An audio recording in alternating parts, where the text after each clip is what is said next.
Good day and welcome to the heavy metal episode of Natural Health Dialogue. Get ready for a rocket. Wait, okay, no, it's not that kind of heavy metal, is it? And not quite that kind of heavy metal, but it's just probably even more important to most people. Some people like heavy metal music and some don't, but everybody's going to deal with heavy metals, and that's what we want to talk about today. Okay.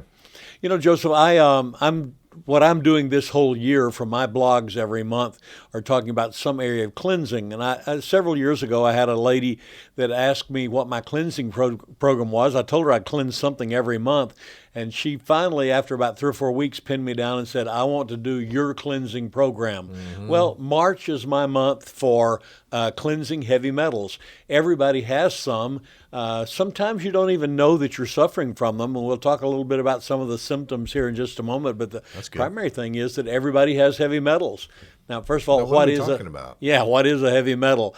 Actually, by definition, it's just a metal which is heavier in its molecular weight than water, which is what they use for a standard. Okay. So there are things like copper and iron and lead and any number of things that we think of as metallic, but we don't usually think of them very much in a body sense. And in fact, if you get too many of them, they can become very toxic. Small amounts of some heavy metals are absolutely necessary. Most anybody talks about you need some iron for your blood. You need some copper. This time of year, people really want some zinc because of its influence on the immune system. So we know you need some of those. But much of the world calls heavy metals trace metals or trace minerals if they are in fact needed in small enough portions. Mm-hmm. The actual definition says that it's a normal amount if it's generally less than 10 parts per million. Okay. Now that doesn't mean much of anything to anybody, but I'm just telling you 10 parts in a million is not very much. Mm-hmm. And when we talk about trace minerals, many of which are in the metallic form, we're talking 1 or 2 or 3 parts per million, and the body may actually need those. But in larger quantities, these also can produce toxicity, and that everybody's heard of lead poisoning. Mm-hmm. If it's a toxic thing, we generally call it some kind of a heavy metal with toxicity or poisoning at the end of it, like lead poisoning, for example. For our discussion, it generally is the fact that the human body has no need for heavy metals in large quantities. And so when we start getting them in large quantities, then they become toxic.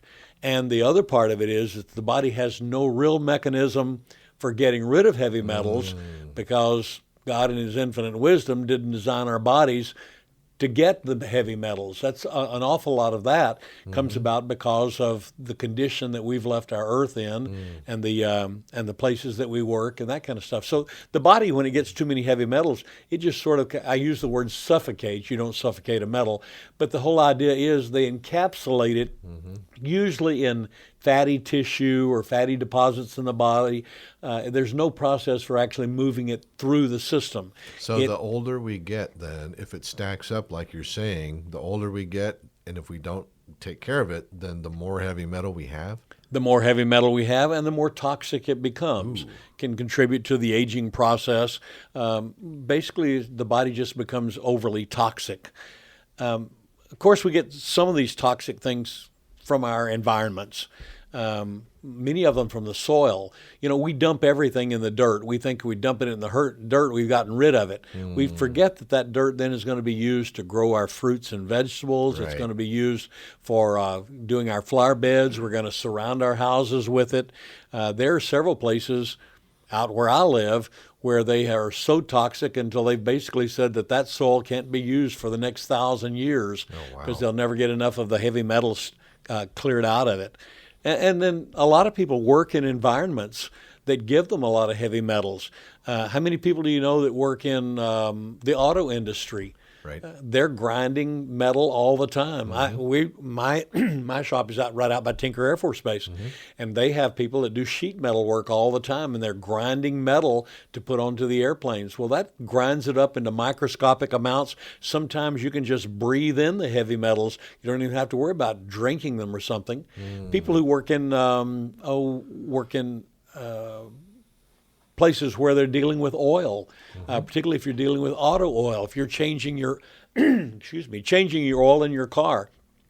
That oil has microscopic particles from it from the engine wear. The oil is in the car in order to keep the engine from being destroyed, and so those little tiny flakes get in there. And once you put any oil on your body, within about 15 minutes, whatever's in that oil is in your body because it's absorbed through the skin and taken straight into the body.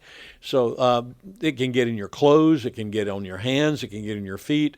Of course, we're in Oklahoma. One of the largest industries we have is the oil industry. And they dig that oil out of the ground using metals and using grinders and using drills, everything which generates metallic parts. Enough said. The bottom line is heavy metal poisoning is everywhere, and most of us don't do anything about it. Right. I learned this 25 years ago probably, and so I started once a year doing a heavy metal detox.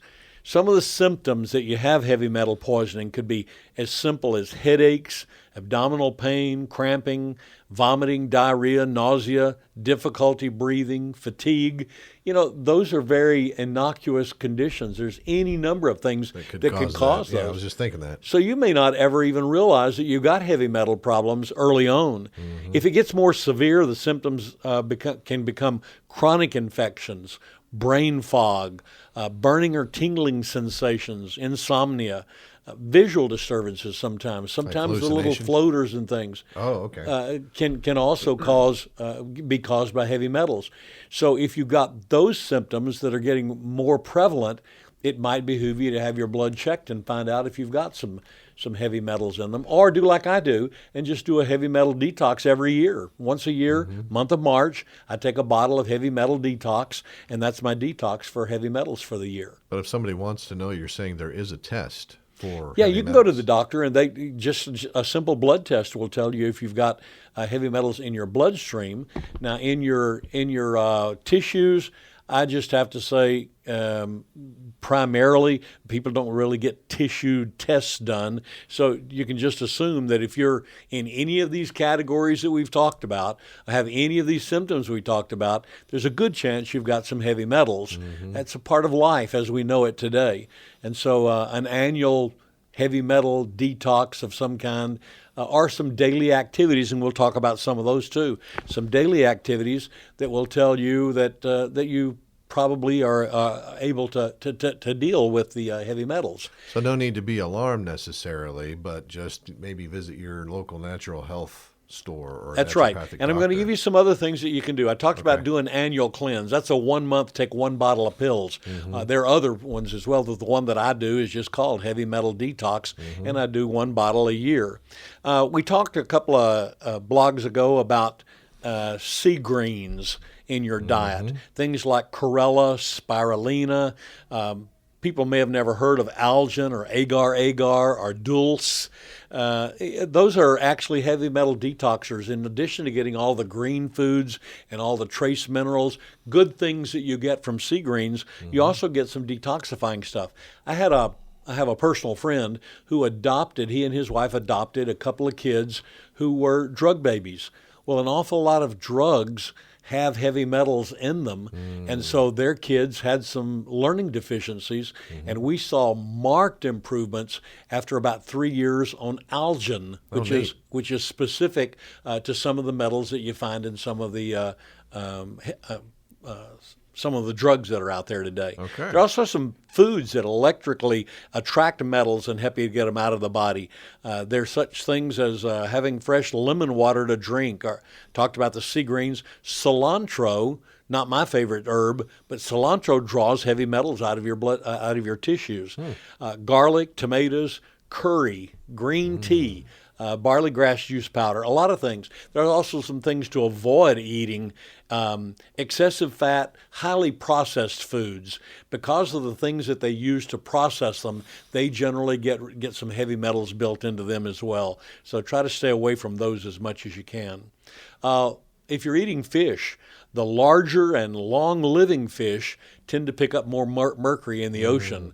It's like you were saying, as we age, we just automatically get more because of a lifestyle thing. Same thing with the fish. Well, fish that are out in the ocean that have been there for years and years and years pick up more and more of the heavy metals there too. And alcohol contains a lot of heavy metals.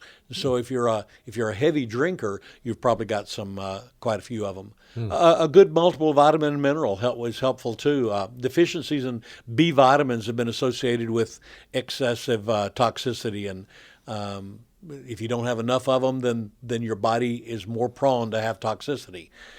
I want to end with one final comment, and that is we've talked on several of these blogs about green tea for its antioxidant benefits and other benefits that go along with it. Green tea is a great drink also for detoxing heavy metals.